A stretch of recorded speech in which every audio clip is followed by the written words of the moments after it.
Hello friends, नमस्कार। स्वागत है आपका गवर्नमेंट एग्जाम प्रिपरेशन चैनल में। आज हम लोग देखने वाले हैं यूपी डीएलएड फर्स्ट सेमेस्टर के लिए क्विक रिवीजन, ठीक है, जो कि राजन और पवन सीरीज पर आधारित है। जो भी प्रश्न आ चुके हैं और जो भी इम्पोर्टेंट प्रश्न है उनको हमने जो है एक जगह कलेक्ट कर दिया है। आज हम लोग हिंदी का सीरीज देखेंगे, बाकी अन्य विषयों का भी सीरीज हमारे चैनल पे है। जल्दी से रिवीजन करना चाहते हैं तो जाके वहाँ पे देख सकते हैं, ठीक है। बहुत ही कम समय में आशा करेंगे कि इसी वीडियो से जो है आपके 20+ मार्क्स आ जाएं। बाकी ये भी डिपेंड करता है कि आपने जो है पहले कितनी तैयारी की है। देखिए, जितने भी बहुविकल्पीय प्रश्न हैं और अति लघुत्तरीय प्रश्न हैं और लघुत्तरीय भी हैं, उनको हमने वन लाइनर के फॉर्म में कन्वर्ट कर दिया है, ठीक है, ताकि जो है ज़्यादा पढ़ना ना पड़े और हमें जो मेन पॉइंट्स है वो हम आसानी से क्या कर सकें, जल्दी से जल्दी रिवीजन कर सकें, ठीक है। चलिए शुरू करते हैं आज का पहला प्रश्न, ठीक है। देखिए, ब्रिटिश द्वारा 1516 में या जो आगे भी पूछे गए हैं सारे प्रश्नों को हमने एक जगह इकट्ठा करने की कोशिश किया है। अब देखिए, स और ह किस प्रकार के व्यंजन हैं, ठीक है। जिन वर्णों के उच्चारण में हवा मुख के से रगड़ खाती है वह बहुत धीरे धीरे बाहर निकलती है, ठीक है, उन्हें उष्म संघर्षी व्यंजन कहते हैं। हवा मुख से जो है रगड़ खाते हुए धीरे धीरे क्या करती है, बाहर निकलती है, उन्हें उष्म संघर्षी व्यंजन कहते हैं। देखिए, जब हवा रगड़ खाएगी तो क्या होगा, गर्माहट पैदा होगी। गर्माहट से ही आया हुआ है कि गर्मी भी निकल रही है और संघर्षी यानी कि घर्षण भी कर रहा है, ठीक है। तो तीनों स है और ह है, ये क्या है, उष्म संघर्षी व्यंजन है। इसको याद रखना है। आगे बढ़ते हैं। अक्षर के समूह को का दूसरा नाम क्या है, तो ये वर्णमाला है, ठीक है। क ख ग घ अ च छ ज ञ ठ ढ लिखते हैं हम लोग, ठीक है। तो क से लेके और ये ज्ञ तक जो है क्या है, का जो समूह बनता है उसको हम लोग क्या कहते हैं, वर्णमाला कहते हैं। आगे बढ़ते हैं, प्रश्न संख्या 3 पे आते हैं। कक्ष त्र और ज्ञ किस प्रकार के व्यंजन हैं, ठीक है। कक्ष त्र और ज्ञ किस प्रकार के व्यंजन है आपको बताना है। तो ये संयुक्त व्यंजन है। क्या है, संयुक्त व्यंजन है, ठीक है। देखिए, छ जो है ये बना हुआ है आधा क प्लस स से। इसी प्रकार त्र बना हुआ है आधा त और र से, ठीक है। ज्ञ बना हुआ है ज और य से, ठीक है। तो इस तरह ये बने हुए हैं। तो ये क्या है, ये जो है दो से अधिक व्यंजनों से मिलकर बने हुए हैं, इसलिए उनको क्या कहा जाता है, संयुक्त व्यंजन कहा जाता है कि मिल के बने हुए हैं ये छत्र ज्ञ और एक स्र भी है, ठीक है। अब देखिए, चौथे प्रश्न पे आते हैं। ओ और औ का उच्चारण स्थान कहाँ से होता है, ठीक है। जैसे क वर्ग है, कंठ वर्ग है, ठीक है। इसी तरह से ओ और औ का उच्चारण कहाँ से होता है, तो देखिए, कंठ और ओष्ठ से दोनों का उच्चारण होता है। कंठ से भी होता है, गला से भी होता है और ओष्ठ से भी होता है, यानी कि ओंठ से भी होता है, ठीक है। आगे बढ़ते हैं, अनुस्वार पे हम लोग आते हैं। अनुस्वार के उच्चारण में वायु नाक से निकलती है और उच्चारण झटके के साथ होता है, जैसे ठंडा, कंचन, जंगल, ठीक है। ये क्या है, ये अनुस्वार है। क्या है, अनुस्वार है। इसमें हवा थोड़ा रुकती है, ठीक है। हवा क्या होती है, हल्का सा रुकती है। एक होता है अनुनासिक। क्या होता है, अनुनासिक, ठीक है। इसमें जो है हवा थोड़ा हवा फ्लो में निकलता है, जैसे जहां इसमें चंद्रबिंदी लगता है। क्या लगता है, चंद्रबिंदी, ठीक है। तहाँ, कहाँ, इस ऐसे शब्द जो बनते हैं, इसमें हवा जो है एक जो है फ्लो में निकलता है और जो ये मात्रा जुड़ा है, जो भी है अनुनासिक, ये जो है डायरेक्ट व्यंजन से जुड़ा नहीं होता है, इसलिए फ्लो में निकलता है। हालांकि अनुनासिक में जो है फ्लो में नहीं निकलता है, अनुस्वार में, ठीक है। य र ल वह किस प्रकार के व्यंजन हैं, जो य र ल वह है वह किस प्रकार के व्यंजन है, तो अंतःस्थ व्यंजन है। अंतःस्थ व्यंजन का मतलब क्या होता है, इसमें वायु की रुकावट जो है बिल्कुल नहीं होती है। वायु की रुकावट जो है क्या होती है, बिल्कुल नहीं होती है, इसलिए अंतःस्थ व्यंजन है, ठीक है। एकदम एकदम हवा जो है इसमें फ्लो में निकलता है, य र ल व में, ठीक है। आगे बढ़ते हैं। लिपि किसे कहते हैं, भाषा को लिखने की विधि हम ही लिपि कहलाती है, ठीक है। जो भाषा को लिखने की विधि होती है वही लिपि कहलाती है। हिंदी भाषा की जो लिपि है, जो हिंदी भाषा की लिपि है वो क्या है आपको बताना है, वो है देवनागरी। क्या है? देवनागरी। संस्कृत की भी देवनागरी ही है। पंजाबी की क्या है? पंजाबी की है आपकी गुरुमुखी। क्या है? गुरुमुखी। ठीक है। इंग्लिश की क्या है? इंग्लिश की बताना है आपको। ठीक है। इंग्लिश की जो है वो है रोमन। ये लिपि है। आगे बढ़ते हैं, 8 पे आते हैं, प्रश्न संख्या 8 पे आते हैं। ठीक है। ह्रस्व स्वर किसे कहते हैं? ह्रस्व स्वर किसे कहते हैं? जिनकी उच्चारण में कम से कम समय लगे उसे ह्रस्व स्वर कहते हैं। ठीक है। अ ई उ री। ठीक है। अब देखिए, जो बड़ी है, बड़ा ऊ है, ए है, ऐ है, ये दीर्घ स्वर है। ठीक है। इनमें जो है ह्रस्व स्वर की अपेक्षा क्या लगता है, थोड़ा ज्यादा समय लगता है। ठीक है। ह्रस्व स्वर की अपेक्षा क्या लगता है, ज्यादा समय लगता है। तो ह्रस्व स्वर में थोड़ा कम समय लगता है, ये आपको ध्यान रखना है। ठीक है। प्रश्न संख्या 9 पे आते हैं हम लोग। तो 9 प्रश्न को देखते हैं। प्रश्न संख्या 9 को, मिश्रित वाक्य क्या क्या अभिप्राय है, एक उदाहरण द्वारा स्पष्ट कीजिए। ठीक है। अब देखिए, ये जिन वाक्यों में एक प्रधान तथा अन्य आश्रित उपवाक्य हों और दोनों याद योजकों द्वारा जुड़े हों, उन्हें मिश्रित वाक्य कहते हैं। एक प्रधान वाक्य होगा और दूसरा क्या होगा, आश्रित उपवाक्य होगा। देखिए, ये यदि परिश्रम करोगे तो ये क्या हो गया, ये आपका प्रधान वाक्य हो गया। तो सफलता प्राप्त हो करोगे। ठीक है। ये जो है आश्रित उपवाक्य हो गया। और तो क्या हो गया, योजक हो गया, ये जोड़ने का काम कर रहा है। यदि परिश्रम करोगे तो एक प्रधान वाक्य हो गया, तो सफलता मिलेगी। यानी कि ये आश्रित है। अगर परिश्रम नहीं करोगे तो सफलता आपको नहीं मिलेगी। ठीक है। तो प्रधान वाक्य और आश्रित वाक्य जो योजक से मिले हुए हैं और एक दूसरे पे क्या है, आश्रित है। प्रश्न संख्या 10 पे आते हैं। देखिए, बहुत ही फेमस प्रश्न है ये। अर्वाचीन और उचित का क्रमशः विलोम। देखिए, विलोम मतलब होता है उल्टा शब्द, विपरीत शब्द, यानी कि विपरीतार्थक शब्द। ठीक है। अर्वाचीन का उल्टा हो जाएगा प्राचीन। अर्वाचीन मतलब कि नया, आधुनिक, और प्राचीन मैंने पुराना। उचित का अनुचित। उचित है, उचित मूल्य है, अनुचित मूल्य है। ठीक है। या उचित कार्य है, अनुचित कार्य है, ऐसे भी कह सकते हैं। 11 पर आते हैं, प्रश्न संख्या। देखिए, ये सब प्रश्न आए हुए हैं, मैं अपने से कुछ भी नहीं बता रहा हूँ, ये सब प्रश्न आए हुए हैं। और कुछ इंपॉर्टेंट है, उनको मैंने अपने क्या कर लिया है, कलेक्ट कर लिया, ताकि आसानी से आप जो है चीज़ों को रिवाइज कर पाए। अग्नि, अमृत तथा गणेश के दो दो समानार्थक शब्द लिखिए। तो अग्नि का हो गया अनल, पावक, आग। अग्नि आग को कहते हैं। अमृत पीयूष, सुधा, सोम। गणेश को लंबोदर, विनायक और गणपति। गणपति बाबा मोरिया सुने होंगे। लंबोदर लंबे उदर वाला, यानी कि लंबे पेट वाला। ठीक है। बाकी आप लोग याद करना ही है आपको इसको। ठीक है। आगे बढ़ते हैं। अंश तथा अंश में अंतर क्या है? तो देखिए, अंश का मतलब यहाँ पे कंघा है और इस अंश का मतलब भाग है, यानी कि पार्ट। कहते हैं ना कि ये इस भाग का है। ठीक है। तो ये ध्यान रखना है। आगे बढ़ते हैं, 13 पे आते हैं। अज्ञ और उन्मुख का विलोम शब्द बताना है आपको।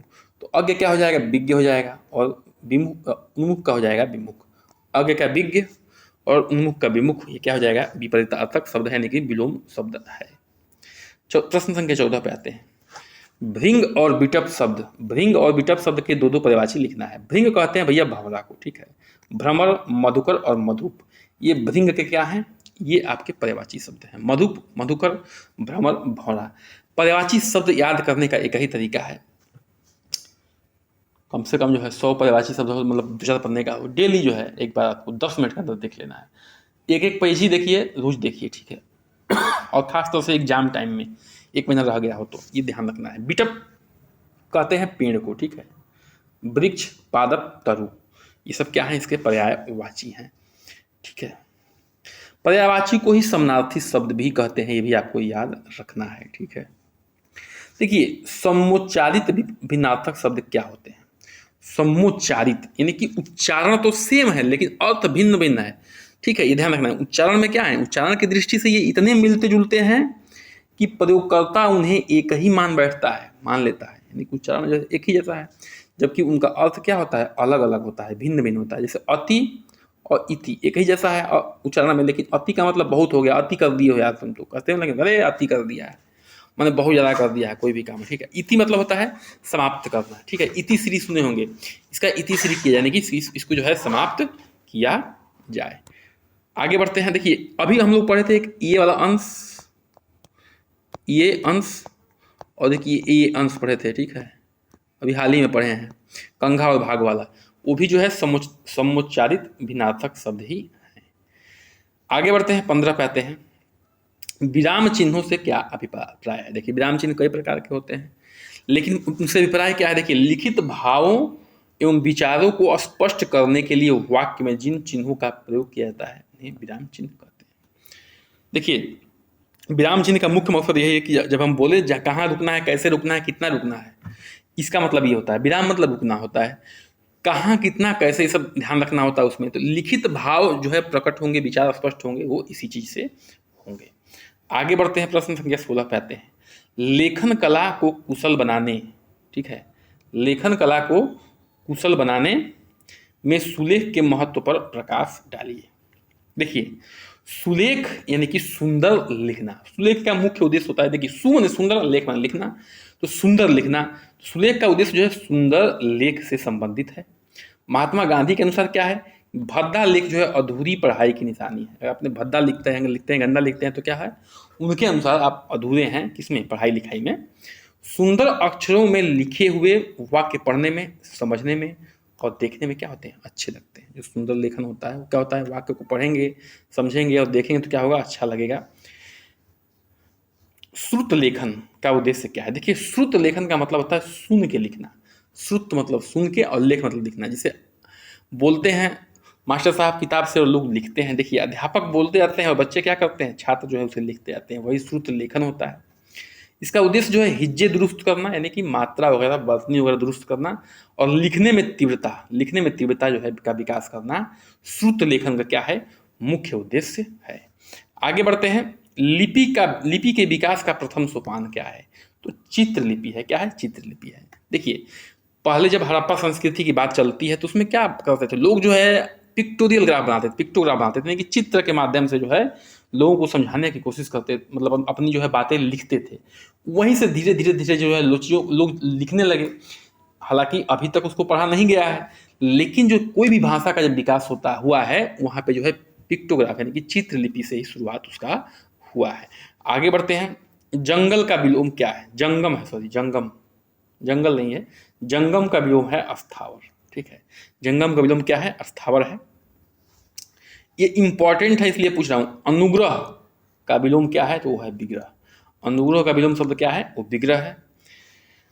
अब्ज जिस शब्द का अर्थ है, यानी कि अब्ज का अर्थ क्या क्या होता है। देखिए अब्ज का अर्थ ये तीनों है, शंख भी है, कमल भी है और कपूर भी है। शब्द तो एक है लेकिन अलग अलग जो है, अलग अलग इसका अर्थ होगा, शंख कमल कपूर। आगे बढ़ते हैं। 25 पे आते हैं। मॉन्टेसरी विधि के उपयोग करते हैं, ठीक है, मॉन्टेसरी विधि के उपयोग करते हैं लेखन शिक्षण में। किसमें करते हैं, लेखन शिक्षण में जो है मॉन्टेसरी विधि का प्रयोग किया जाता है। कक्षा जो है किससे बना हुआ है, बता चुके हैं, संयुक्त व्यंजन है क और श से। विरोध शब्द का विलोम है, विरोध करना, किसी का विरोध करना, उसका विलोम क्या हो जाएगा, तो सहायता करना, ठीक है। किसी का विरोध करना, उसका विलोम हो जाएगा सहायता करना। आगे बढ़ते हैं। अहि शब्द का अर्थ क्या है, अहि मतलब होता है सर्प, यानी कि सांप। अहि कहते हैं आपको सांप को, ठीक है, अहि का मतलब होता है सांप। आगे बढ़ते हैं। प्रश्न संख्या 29 पे आते हैं। भाषा संसार का नदमय चित्र है, यह किसका कथन है, तो सुमित्रा नंदन पंत जी का कथन है, ठीक है। भाषा जो है संसार का नदमय चित्र है, ये जो है सुमित्रा नंद पंत जी इसको भाषा के बारे में कहे हैं। भाव और विचारों के आदान प्रदान का माध्यम क्या है, वो भाषा है, ठीक है। भाषा का अगर परिभाषा आता है तो आप लिखेंगे डायरेक्ट कि भावों को और विचारों का आदान प्रदान करना ही के माध्यम को ही भाषा कहते हैं।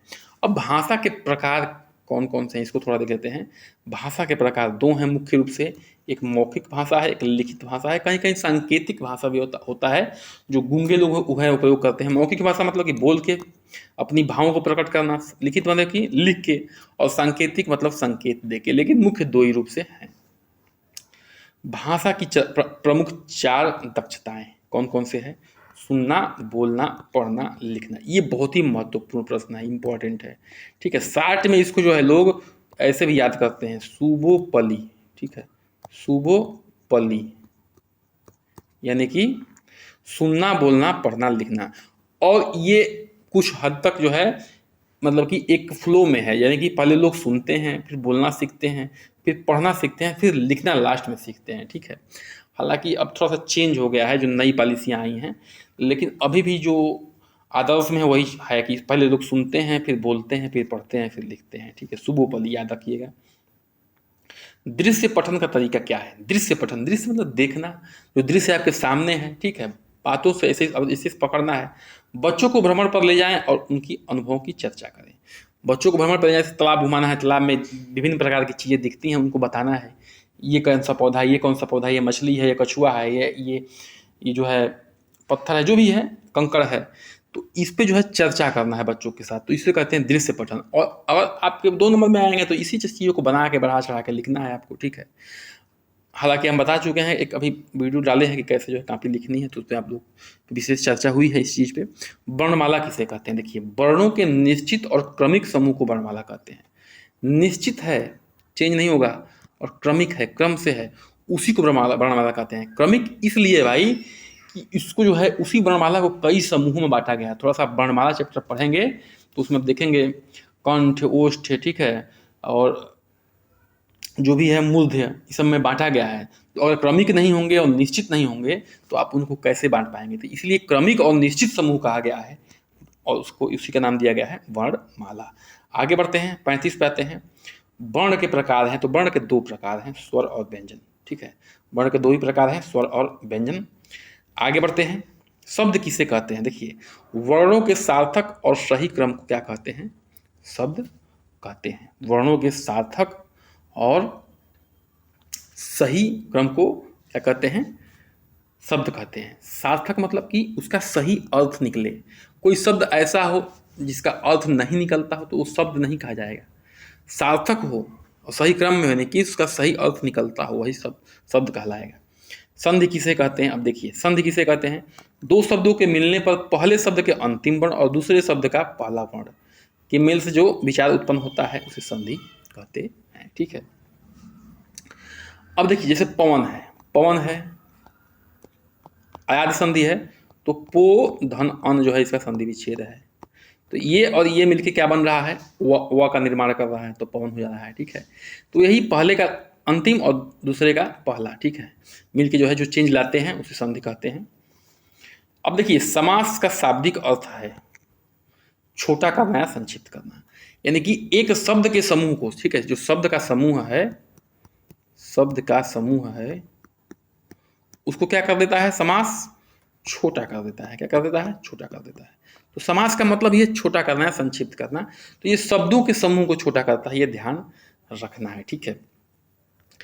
पीला वस्त्र धारण करने वाला, ठीक है, उसे कहते हैं पीताम्बर। क्या कहते हैं?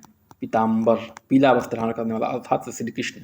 ये क्या हो गया? ये समास हो गया, पीला वस्त्र धारण करने वाला, ठीक है, तो पीताम्बर, ठीक है। तो इतना बड़े शब्द को एक शब्द थोड़ा सा में कन्वर्ट कर दिया गया। तत्सम शब्द किसे कहते हैं बताना है आपको। देखिए, संस्कृत भाषा से आए शब्दों को के रूप में प्रयुक्त होते हैं। संस्कृत भाषा से शब्द आया हुआ है और ज्यों का त्यों प्रयुक्त होगा, किसमें? हिंदी में, उसे कहते हैं तत्सम शब्द। लेकिन अगर संस्कृत भाषा से शब्द आया है, उसका थोड़ा सा जो है उसमें थोड़ा सा चेंज ला के प्रयुक्त करेंगे, यानी कि थोड़ा सा एडवांस हो गया है, थोड़ा सा कन्वर्ट कर दिए हैं लोग, उसे कहते हैं तद्भव शब्द। आया है संस्कृत से ही, लेकिन उसमें थोड़ा चेंजिंग हो गया है, उसे तद्भव कहेंगे, ठीक है। लेकिन तत्सम माने कि ज्यों का त्यों प्रयुक्त हो, उसे तत्सम शब्द कहते हैं। देशज शब्द पर चर्चा करना है। देखिए, संस्कृत से भिन्न क्षेत्रीय भाषाओं से, संस्कृत से न आया हो, अन्य क्षेत्रीय भाषाओं से जो शब्द आया हुआ है, किसमें? हिंदी भाषा में, उसे देशज भाषा कहते हैं, देशज शब्द कहते हैं। तो ये ध्यान रखना है, ठीक है। इसी के साथ जो है आज का सेशन समाप्त होता है। देखिए, बहुत ही मेहनत लगती है आप लोगों की तैयारी करने में। थोड़ा सा आपसे बस अपील है कि आप चैनल को सब्सक्राइब कर दिया करिए, लाइक करिए, शेयर करिए और कमेंट कर दिया करिए, ठीक है। बन रहिए हमारे साथ। नमस्कार, जय हिंद।